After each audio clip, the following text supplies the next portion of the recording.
Have you ever noticed how people start acting weird when you really begin to change? They don't come out and say it, of course.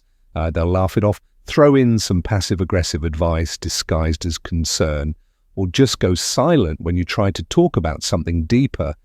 But deep down, what's really going on is this: your mental evolution makes them uncomfortable. It shakes up their comfort zone, and no one likes being reminded of their own complacency. Maybe that's where you are right now. You've started thinking differently, acting differently, questioning things you used to accept without hesitation, and all of a sudden you feel out of place, misunderstood, even judged.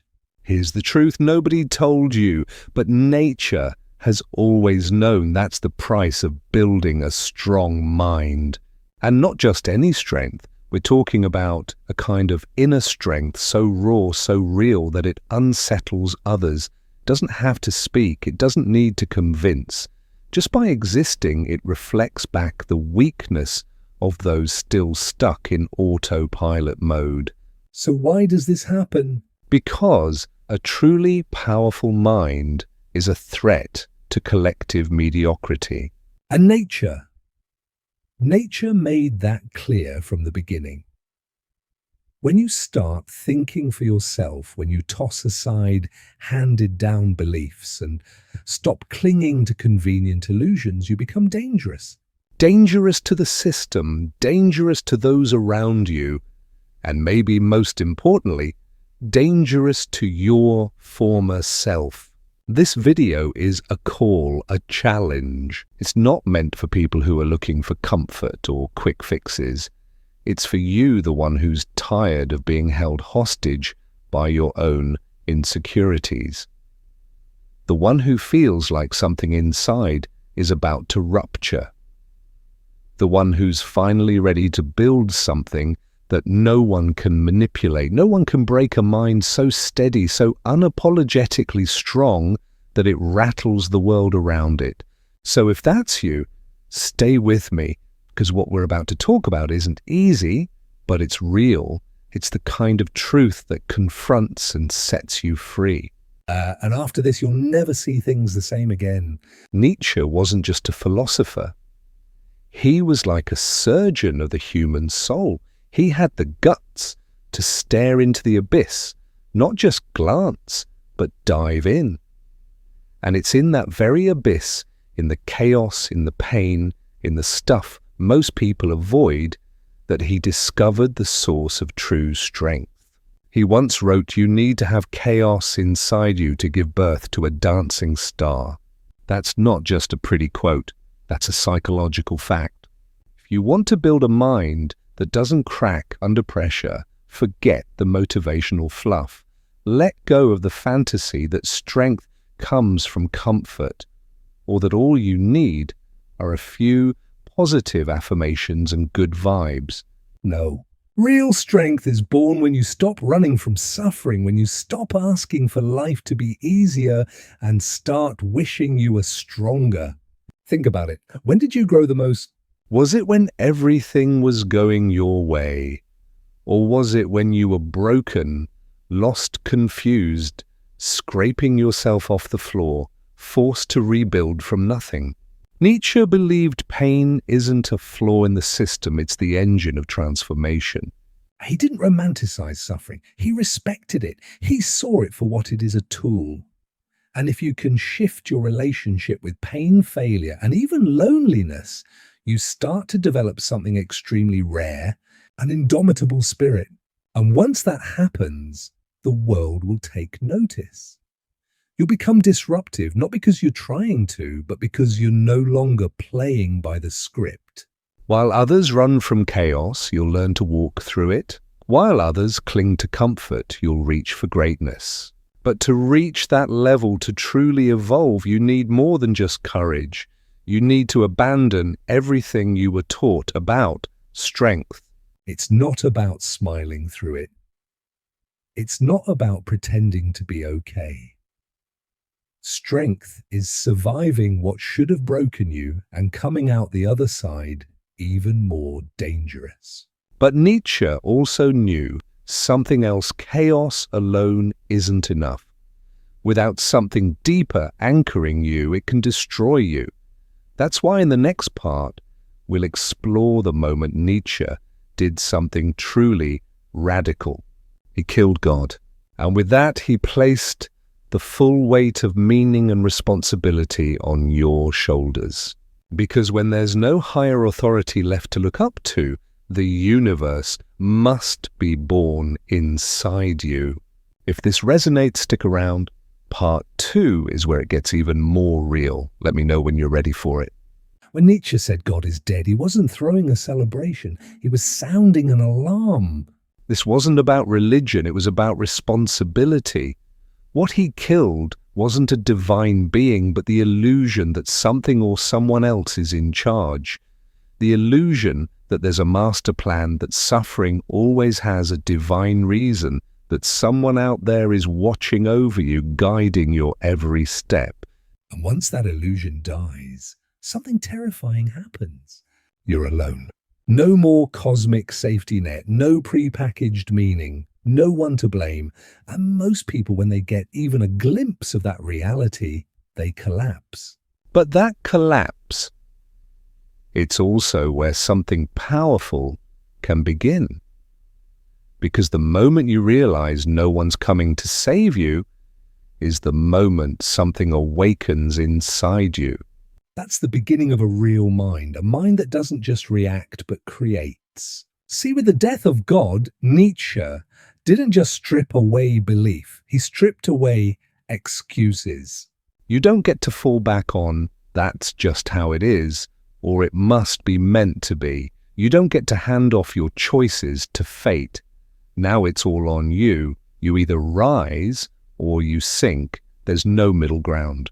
But here's the twist.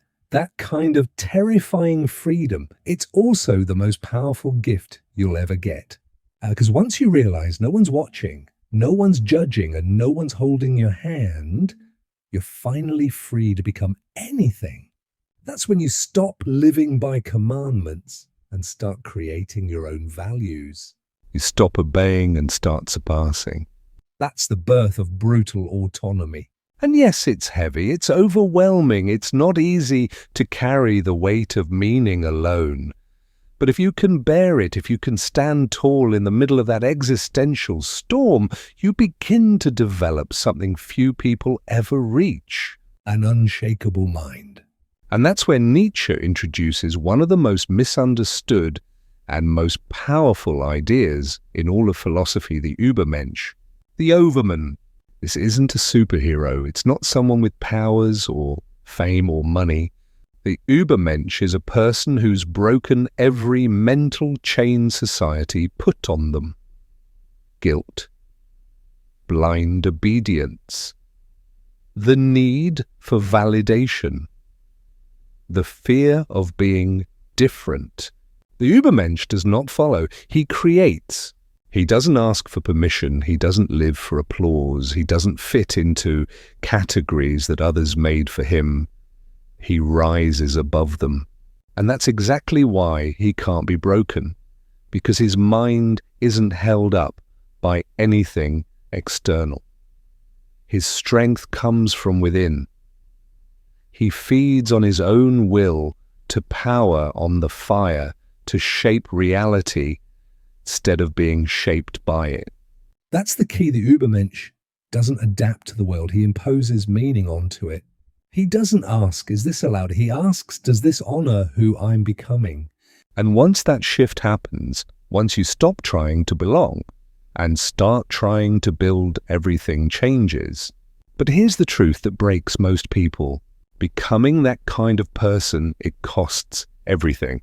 You'll have to kill the parts of yourself still begging for acceptance. You'll have to face the ache of being misunderstood. You'll have to carry the weight of becoming someone entirely new, with no guarantees, no shortcuts, no cheers from the crowd. And that's why most people don't make it. They get close and then run back. Back to comfort. Back to the herd. Back to rules written by someone else. But Nietzsche, he walked that lonely path, misunderstood, called mad, cut off from the very world he was trying to set free. And it was in that isolation that he found his greatest freedom. Because the truth is, the stronger your mind becomes, the further you drift from the masses, the higher you climb, the more you unsettle those still clinging to the ground.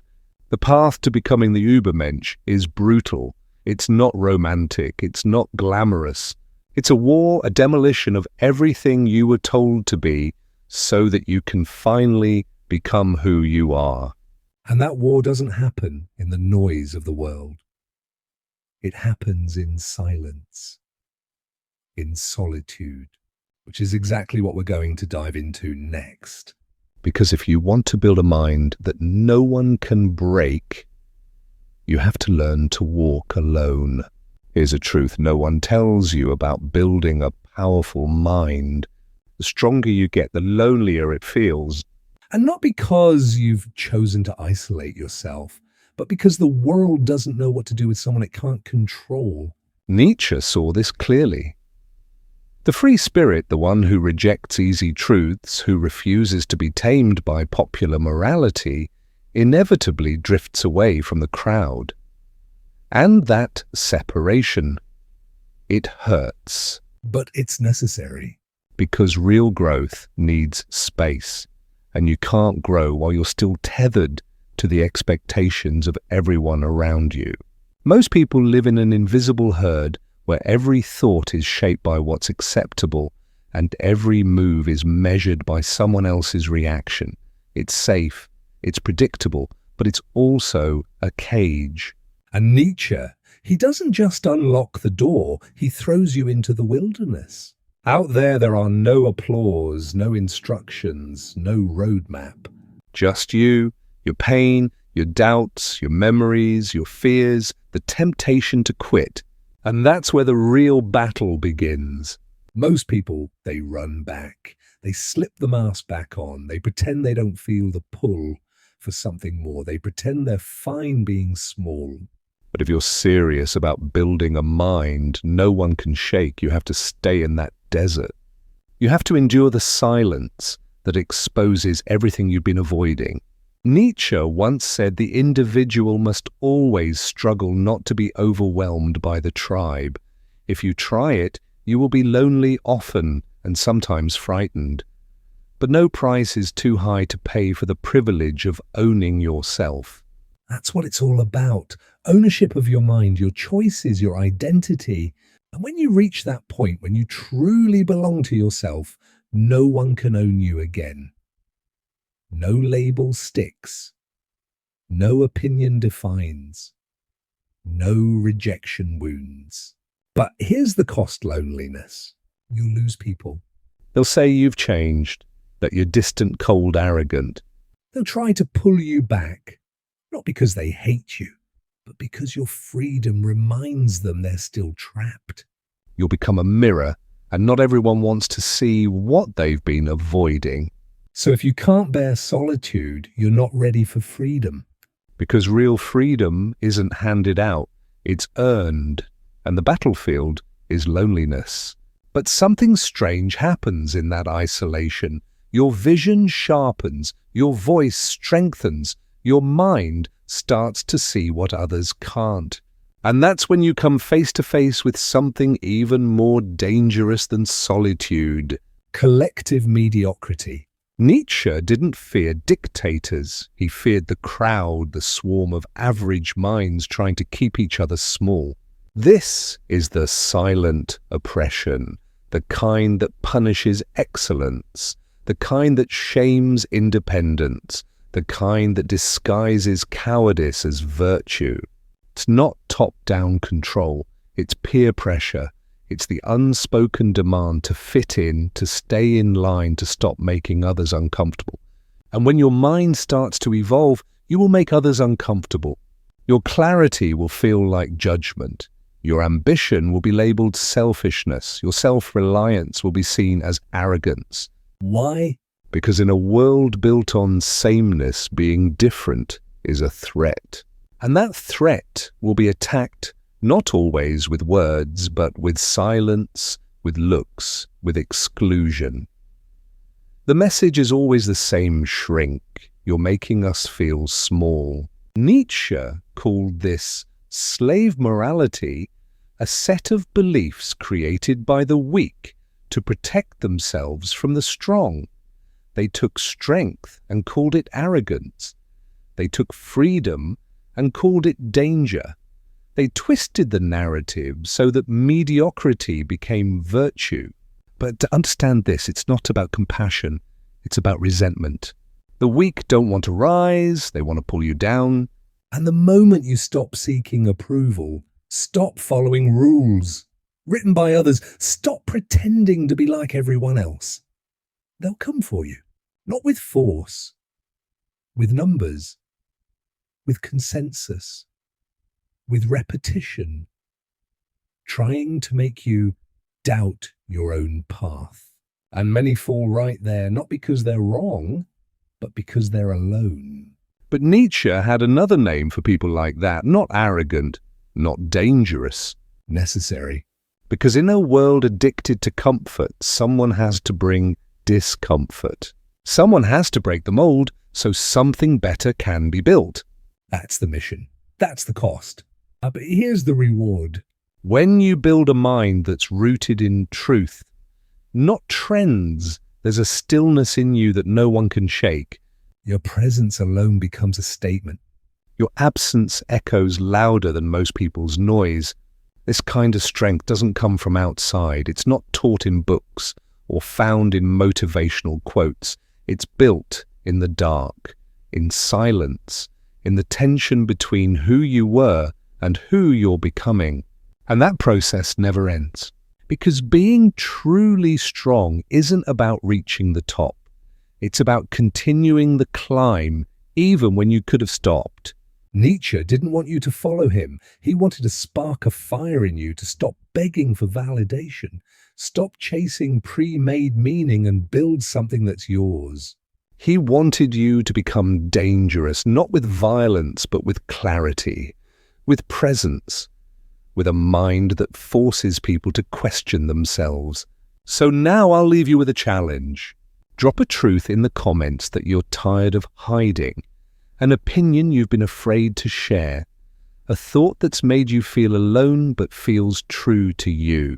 Say it, claim it, own it, because that's how it starts. And if this spoke to you, don't stop here. The next video goes even deeper. You're not watching this by accident. You're here because something inside you has already started to shift. So keep going. You're not alone. You're just ahead. And that, my friend, is both terrifying and liberating.